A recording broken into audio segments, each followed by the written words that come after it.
कुछ बड़ी आम चीज़ें हैं जिनमें सबसे पहले आप ये ज़हन में रखें कि इमरान खान साहब ने जो जुमला बोला है, उन्होंने कहा कि मैं पेशन गोई कर रहा हूँ कि पाकिस्तानी सारे निकलेंगे। उन्होंने कहा कि 24 नवंबर के हवाले से मैं पेशन गोई कर रहा हूँ कि पाकिस्तानी आएंगे और अपना मुतालबे मनवा कर वापस जाएंगे। ये तो इमरान खान साहब ने बाद में मुतालबा किया पाकिस्तानियों से, लेकिन वो पेशन गोई कर रहे हैं कि बहुत बड़ी तादाद में पाकिस्तानी ना सिर्फ निकलेंगे बल्कि वो पहुँचेंगे इस्लामाबाद में। इमरान खान साहब की अगर पेशन गोइयाँ देखें तो सियासी नुक्ता नज़र से अब तक उन्होंने जितनी पेशन गोइयाँ की हैं, ख़ास तौर पे उनको वज़ीर आज़म के ओहदे से जब हटाया गया था उसके बाद से लेकर अब तक वो तकरीबन सारी पेशन गोइयाँ ठीक हुई हैं। इमरान खान साहब ने पहले ही कह दिया था कि ये मुझे अब हटाएंगे, तो इमरान खान साहब को हमने देखा हटा दिया गया। फिर उन्होंने कहा कि अब ये पंजाब हुकूमत को गिरा देंगे, फिर हमने देखा वो भी किया गया। फिर इमरान खान ने कहा कि मुझ पर मुकदमात बनाए जाएंगे, फिर हमने देखा कि उन पर मुकदमात बनाए गए। फिर उन्होंने कहा जी मेरी बीवी को भी इन्वॉल्व किया जाएगा, उनकी बीवी को भी इन्वॉल्व किया गया, उनकी फैमिली को भी इन्वॉल्व किया गया। फिर इमरान खान साहब ने पेशन गोई की थी कि नूरा कुश्ती है जो नून लीग और पीपल्स पार्टी कर रहे हैं और बाकी सारी जमातें, और फिर इमरान खान साहब ने यह भी पेशन गोई की थी कि एक वक्त आएगा कि ये सारे मिल जाएंगे और मिलकर मेरा मुकाबला करेंगे। हमने ये भी पेशन गोई ठीक होती हुई देखी। फिर इमरान खान साहब ने कहा कि नवाज शरीफ को पाकिस्तान वापस लाया जाएगा, उसके मुकदमात ख़त्म किए जाएंगे, मुझे मुकदमात में गिरफ्तार कर लिया जाएगा, जेल में डाला जाएगा, और यही सब कुछ होता हुआ हमने देखा। इमरान खान साहब ने पहले बता दिया था कि मुझे नाअहल कर दिया जाएगा इलेक्शन से पहले और नवाज शरीफ को अहल करके इलेक्शन भी लड़वाया जाएगा। ये लंदन प्लान का हिस्सा है। लंदन प्लान इमरान खान साहब ने जैसे बताया वैसे ही हुआ था। फिर इमरान खान ने यह भी बताया कि मेरे कत्ल की साजिश होगी, और 2 मरतबा कम से कम इमरान खान साहब के जो कत्ल की साजिश है वो पूरे पाकिस्तान ने देखा कि किस तरीके से उन्हें मारने की कोशिश की गई। फिर इमरान खान साहब ने एक और भी बात कही थी कि जो इलेक्शन होगा उसमें ये रज के धांधली करेंगे, लेकिन सारे हथकंडे अपनाने के बावजूद इलेक्शन पाकिस्तान तहरीक इंसाफ अक्सरियत के साथ जीत जाएगी। और आज आप ये देखें कि बदतरीन धांधली के बावजूद, सारी सीटें छीन लेने के बावजूद, यानी जितनी सीटें पाकिस्तान तहरीक इंसाफ जीती है उससे आधी से ज़्यादा तो छीन ली है, लेकिन जो बाकी बची हैं, आधी से ज़्यादा सीटें छिन जाने के बावजूद जो बाकी बची हैं वो आज भी बाकी तमाम पॉलिटिकल पार्टी से ज़्यादा है। अब भी वो सबसे बड़ी पॉलिटिकल पार्टी है। तो इमरान खान की ये वाली प्रेडिक्शन या पेशन गोई ये भी दुरुस्त साबित हुई। फिर इमरान खान साहब ने कहा कि इनसे हुकूमत नहीं चलेगी। हमने देखा कि वाकई हुकूमत नहीं चल रही। इमरान खान ने कहा कि लोग खौफ के बुत तोड़ देंगे। हमने एक जगह पे नहीं 1000 जगह पे देखा कि लोगों ने वाकई खौफ के बुत तोड़ दिए। औरतें गिरफ्तार होकर मुस्कुराती रहीं और मुकाबला करती रहीं। हमने वो मनाजिर देखे कि लोग नॉर्मली डर जाते हैं, यानी जिन लोगों के ख़ानदान उजड़ गए, जिन लोगों के कारोबार उजड़ गए, जिन लोगों को बर्बाद कर दिया गया, वो फिर इमरान खान साहब के जलसे में पहुंचे हुए होते हैं, और उस वक्त पहुंचते हैं जब इमरान खान मौजूद ही नहीं होते जलसे में, वो जेल में बंद है और उनके नाम के ऊपर लोग जलसे अटेंड कर रहे हैं। फिर इमरान खान ने कहा कि ये आईनी तरमीम करेंगे और कादी साहब मुकम्मल तौर पर जानिबदार हो गए, वो भी हमने देखा। फिर इमरान खान ने कहा कि ये मुझे जेल के अंदर सजाएं दिलवाएंगे और ये इलेक्शन से पहले मुझे दिलवाना चाहते हैं, और हमने देखा कि इलेक्शन से पहले इमरान खान साहब को जेल में सजाएं भी दी गई। बहुत सारे जर्नैलों, बहुत सारे ब्यूरोक्रेट्स के बारे में भी इमरान खान साहब की जो पेशन गोइयाँ हैं वो दुरुस्त साबित हुई हैं। कुछ उन्होंने ऑफ द रिकॉर्ड बताई थी, कुछ ऑन द रिकॉर्ड बताई थी, लेकिन जो बातें वो करते रहे हैं वो हमने देखा कि सच साबित हुई हैं। पाकिस्तान अवाम के बारे में इमरान खान साहब की असेसमेंट हमेशा दुरुस्त रहती है।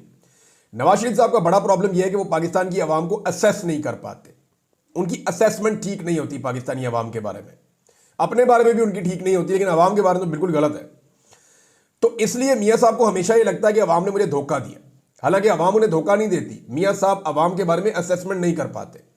इमरान खान साहब हमेशा आवाम के बारे में दुरुस्त असेसमेंट करते हैं। उन्होंने जो जो कहा वही सब कुछ हुआ। यानी एक दिन इमरान खान साहब के साथ बहुत सारे सहाफ़ी और हम लोग बैठे हुए थे और बातचीत हो रही थी पॉलिटिक्स पे। तो इमरान खान साहब के सामने जब एक नुक्ता किसी उनकी पार्टी के बंदे ने रखा तो उन्होंने कहा नहीं, अभी लोग इसके लिए तैयार नहीं है। और वाकई में फिर हमने महसूस किया कि इमरान खान साहब ठीक कह रहे हैं। पब्लिक की नब्ज को वो बहुत अच्छी तरह जानते हैं। अब इस वक्त इमरान खान साहब कैद है, लंबे अरसे से डायरेक्ट इंटरेक्शन उनकी पाकिस्तान के लोगों के साथ नहीं हुई। वो अपनी बहनों, अपनी पार्टी के लोगों और अपने वकला की आंखों से पढ़ते हैं कि बाहर वो क्या देख कर आ रहे हैं।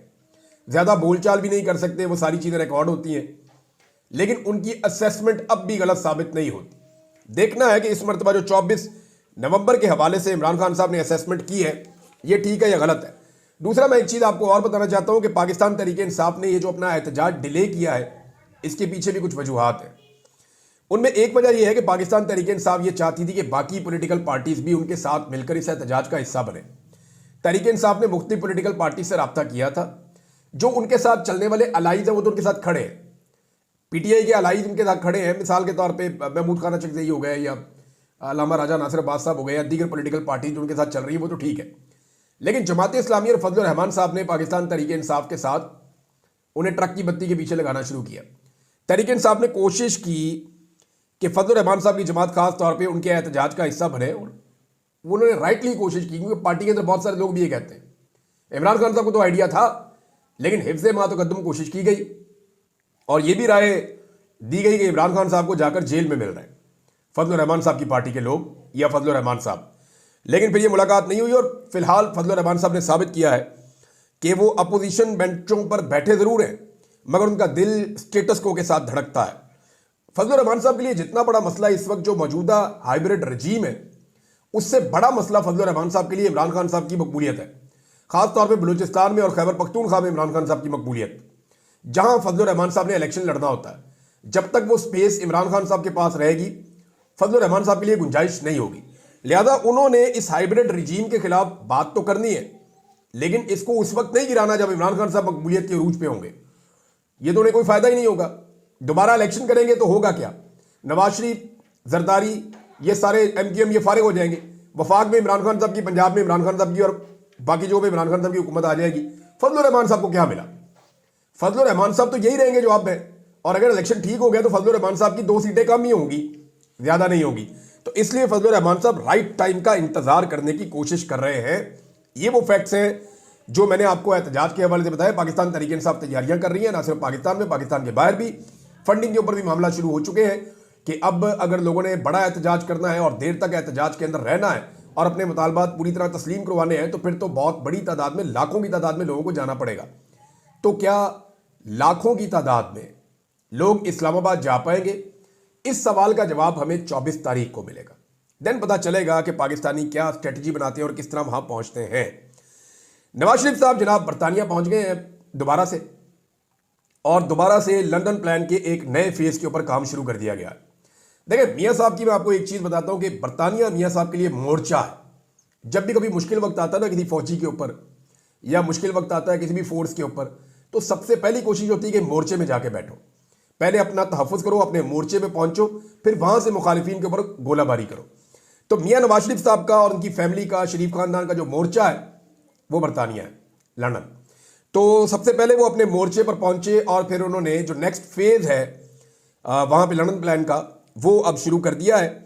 और ख्वाजा आसिफ और दीगर लोग भी वहां पहुंच गए। उन्होंने एक मीटिंग की है, वो मीटिंग मैंने सुनी है। वहां पे एक पहले सहाफ़ी थे, आजकल PMLN के अंदर हैं, और पंजाब में कोई ओहदा भी लिया हुआ साहब ने, और उनके मोबाइल से कहीं अपलोड हुई थी, मैंने उसको देखा एक प्लेटफॉर्म पे सोशल मीडिया के। तो मैंने देखा काफ़ी परेशान है नवाज शरीफ साहब भी और ख्वाजा आसिफ भी, मरियम भी। 2 चीज़ें ज़्यादा डिस्कस कर रहे थे। नंबर 1, वो लोग डिस्कस कर रहे थे कि ओवरसीज़ पाकिस्तानियों से जान कैसे छुड़ाएं। ओवरसीज़ पाकिस्तानियों ने जीना हराम कर रखा है। दूसरा जो प्रॉब्लम वो फेस कर रहे थे वो ये कर रहे थे कि सोशल मीडिया के ऊपर PTI को काउंटर कैसे करें, क्योंकि PTI इसमें बहुत आगे है। सोशल मीडिया पे PMLN के अगर आप सारी पोस्ट उठा के देखें तो 90% गालियां हैं। वो गाली देते हैं, बदतमीजी करते हैं, क्योंकि उनके पास कंटेंट है ही नहीं। वो कोई फैक्ट्स नहीं दे सकते, कोई फिगर्स नहीं दे सकते, कोई लॉजिकल बात नहीं कर सकते, लिहाजा वो गालियां देते हैं। तो गालियों के साथ जो है वो सोशल मीडिया पे आप मुकाबला नहीं कर सकते। ख्वाजा आसिफ ये कहते हैं उसमें कि यार कंटेंट बनाओ, कुछ कंटेंट बनाओ। भाई आपके पास कुछ होगा तो कंटेंट बनाएंगे ना। पाकिस्तान में महंगाई अपने उरूज पे है, पाकिस्तान के अंदर जो है ये जाली आदादोशुमार ये लेकर आ रही है हुकूमत। अब नवाज शरीफ साहब बार बार कह रहे हैं अब एशियन टाइगर पाकिस्तान को बस बनाने वाले हैं अब दोबारा। आप देखें जब भी इनकी हुकूमत जा रही होती है ना, या ये काबू आ जाते हैं अवाम के, तो ये फौरी तौर पर रोला डाल देते हैं कि जनाब हम तो बहुत तरक्की ला रहे हैं पाकिस्तान में, देखें हमसे हुकूमत छीन ली है। हालांकि इस वक्त जो आदादोशुमार है ये सारी जाली है, सारे फोर्ज है। पाकिस्तान के अंदर सरमायाकारी लोएस्ट है। पाकिस्तान के अंदर ओवरसीज पाकिस्तानी ट्रस्ट नहीं कर रहे, पैसा नहीं भेज रहे, ये अपने मुंह से मानते हैं। पाकिस्तान में IT इंडस्ट्री नीचे जा रही है, पाकिस्तान की एक्सपोर्ट्स नीचे जा रही हैं, पाकिस्तान के अंदर ज़र मुबादला के ज़खायर नहीं बढ़ रहे हैं, पाकिस्तान के अंदर टारगेट अचीव नहीं हो रहा टैक्स कलेक्शन का। जब ये सारे फिगर्स आपके सामने हैं तो फिर पाकिस्तान तरक्की कैसे कर रहा है? IMF नई से नई शर्तें लेकर आ रहा है। अब पाकिस्तान में ज़राअत के ऊपर टैक्स नए साल से ये शुरू करने जा रहे हैं, और टैक्स वसूली शुरू करेंगे। किसानों की भी कमर तोड़ देंगे, ये इंडस्ट्री की तो पहले ही तोड़ दी है। जो इनकी पॉलिसीज हैं कोई भी इनसे खुश नहीं है, ना इंडस्ट्री में लोग इनसे खुश हैं, ना ताजिर इनसे खुश हैं। और ना इनसे जो है वो बड़े बड़े कंपनियों के मालिक खुश हैं, ना आईटी वाले इनसे खुश हैं, ना किसान इनसे खुश है, ना मजदूर इनसे खुश है, कोई इनसे खुश नहीं है। और महंगाई में इजाफा हुआ है, कमी नहीं हुई।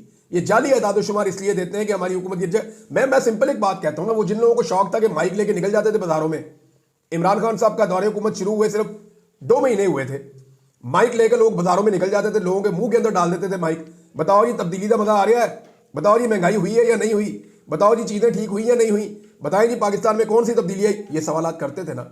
अब जाओ ना जाके लोगों से पूछो कि भाई आटा कितने रुपए किलो है, लोगों से पूछो चीनी कितने की है, लोगों से पूछो दालें कितने की हैं, घी कितने का है, लोगों से पूछो पेट्रोल कैसे मिलता है, लोगों से पूछो कि उनका किचन कैसे चलता है, उनकी रोजी रोटी कैसे चल रही है। जाके लोगों से ये सवालात करो। अब वो लोग आपको लोगों से ये सवालात करते हुए नजर नहीं आ रहे। हाँ, एक टीम हम बना रहे हैं और इंशाल्लाह विद इन अ वीक, एक हफ्ते के अंदर या हो सकता है इससे पहले, हम शुरू करवाएंगे कुछ सर्वे जिनमें लोगों से हम पूछेंगे और उनको शेयर करेंगे सोशल मीडिया पे, ताकि पता चले कि महंगाई ने लोगों पे क्या इंपैक्ट डाला है। क्योंकि पाकिस्तान का मीडिया आपको ये नहीं दिखाएगा। पाकिस्तान का मीडिया आपको वही दिखाएगा जो खबरें उनको नामालूम सोर्सेज से आती हैं। मिसाल के तौर पे जियो न्यूज़ ने खबर चला दी बड़ी अजीब कि जी पाकिस्तान में 2 करोड़ ऐसे शहरी हैं जो फहश किस्म की वेबसाइट्स देखते हैं। हालांकि डाटा ये नहीं कह रहा, और डाटा ये कह रहा है कि 2 करोड़ ऐसे शहरी हैं जो वीपीएन इस्तेमाल करते हैं। और वीपीएन का इस्तेमाल लोग आज पाकिस्तान में यूट्यूब को देखने के लिए कर रहे हैं, क्योंकि बहुत सारे यूट्यूब चैनल्स नहीं दिखाए जा रहे। लोग ट्विटर को इस्तेमाल करने के लिए वीपीएन का इस्तेमाल कर रहे हैं। बहुत सारे लोग अपने कारोबार के लिए वीपीएन का इस्तेमाल कर रहे हैं। कॉर्पोरेट सेक्टर है वो पूरा वीपीएन के ऊपर चलता है। भाई 2 करोड़ लोग इस्तेमाल कर रहे हैं तो सारे के सारे गंदे ही हैं आपकी तरह के। तो ये खबरें जो है ना, जो फीड की जाती है ना जहां से, वो उस तरीके से ही फीड होकर चलती है। तो मीडिया तो वो दिखाएगा नहीं। तो हम कोशिश करेंगे कि महंगाई के जो सारे मामला हैं वो आपके सामने लेकर आए।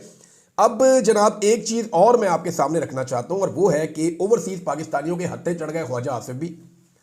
देखिए, मैं नॉर्मली जो रवैया है इस तरह की चीजों की मैं हमायत नहीं करता, लेकिन जो कुछ पाकिस्तानियों के साथ हुआ है, ओवरसीज पाकिस्तानियों का गुस्सा अब जायज नजर आता है।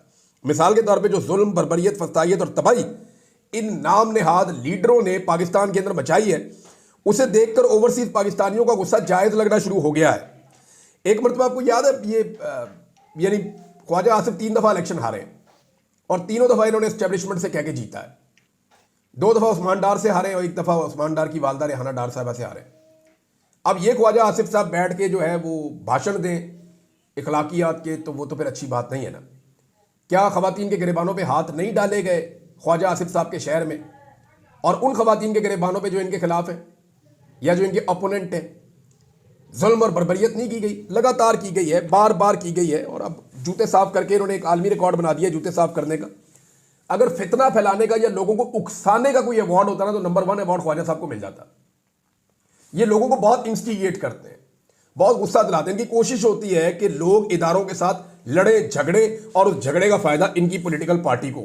बहुत बारीक वारदात डालते हैं ख्वाजा साहब, लेकिन ओवरसीज पाकिस्तानी पढ़े लिखे बाशऊर है, उन्हें इस बात की समझ है। अच्छा, सोशल मीडिया के हवाले से ना ताहिर अशरफी साहब का स्टेटमेंट है, मैं आपको पढ़ के सुनाना चाहूंगा। ताहिर अशरफी साहब इमरान खान साहब के साथ भी होते थे, उससे पहले भी हुकूमत के साथ होते थे, अब भी हुकूमत के साथ ही हैं, निगरान हुकूमत के साथ भी थे। तो एक्चुअली ताहिर अशरफी साहब जो है वो एस्टेब्लिशमेंट के साथ है। इनके फौज में बड़े अच्छे ताल्लुकात हैं, ये वहाँ लगातार ताल्लुकात अपने मेंटेन रखते हैं। जो भी हुकूमत आती है तो ये हुकूमत में ही रहते हैं, क्योंकि एस्टेब्लिशमेंट हमेशा हुकूमत में होती है। तो ताहिर अशरफी साहब एक्चुअली एस्टेब्लिशमेंट के आदमी, तो ये भी हुकूमत में ही होते हैं। और इन्होंने कुछ सऊदी अरब में भी ताल्लुकात थोड़े बहुत बनाए हुए हैं। अब कहते हैं जी कि नौजवान नस्ल को बचाने के लिए फायरवॉल लगानी पड़े, वीपीएन बंद करना पड़े, करें, आपको ये तमाम इकदाम करना होंगे। अब मैं इसको जरा पूरा कर देता हूं उनके स्टेटमेंट को, कि नौजवान नस्ल को शऊर से बचाने के लिए फायरवॉल लगानी पड़े, वीपीएन बंद करना पड़े। यार आप आलम दीन है, हाफ साहब आप तो हमें ये बताते रहे हैं, जब आपको बारी आ जाए आपकी इंसाफ करने की, बारी आ जाए आपकी जुल्म के खिलाफ बोलने की, तो आप हमें हजरत उमर फारूक रज़ियल्लाहु अन्हु की मिसालें देते हैं। आप बताते हैं कि वो तो उनके सामने कोई भी खड़ा होकर सवाल कर सकता था, मस्जिद में वो नमाज पढ़ाने लेट आ जाए तो वहां खड़े होकर सवाल हो जाता था, और वो उसको माइंड नहीं करते थे बल्कि शुक्रिया अदा करते थे। अगर उनका कपड़ा ज़्यादा है तो वहां सवाल हो जाता था कि जनाब आपका कपड़ा कैसे बन गया, आपका तो कद बड़ा है, तो वो वहां पे जवाब देने के लिए पाबंद हो जाते थे।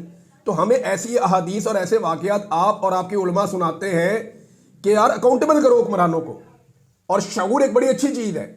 लेकिन अब जब नौजवान सवालात करते हैं तो आपको बदतमीजी लगती है। भाई नौजवान क्या पूछ रहे हैं? वो ये पूछ रहे हैं भाई हमारा मैंडेट किधर गया, ताहिर अशरफी साहब कुरान पाक पे आप हाथ रख लें और ये कह दें कि मैंडेट जो है वो छीना नहीं गया इस इलेक्शन में। छीना तो हर इलेक्शन में जाता है, लेकिन क्या इस इलेक्शन से ज्यादा ज्यादती कभी आपने अपनी पूरी जिंदगी में होते हुए देखी है?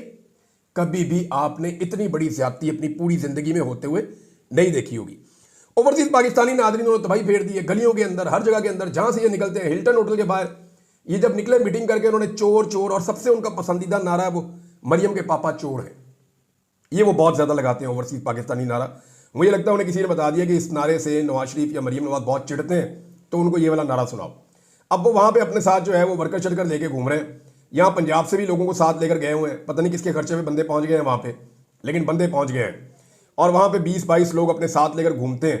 दूसरी तरफ ओवरसीज पाकिस्तानी भी इकट्ठे होकर आ जाते हैं। जिन ओवरसीज पाकिस्तानियों के ऊपर पाकिस्तान में कार्रवाइयां की गई और ये क्लेम किया गया कि अब ये डर गए हैं, किसी सूरत बाहर नहीं निकलेंगे, किसी सूरत आकर एहतजाज नहीं करेंगे, वो सारे ओवरसीज पाकिस्तानी दोबारा पहुंचे हुए थे खौफ के बुत तोड़कर, और वो एहतजाज कर रहे थे। उन्होंने अपनी वीडियोस बना के बताया कि जनाब हमें कोई खौफ नहीं है, हम इस जुल्म और फस्तागियत के खिलाफ खड़े रहेंगे।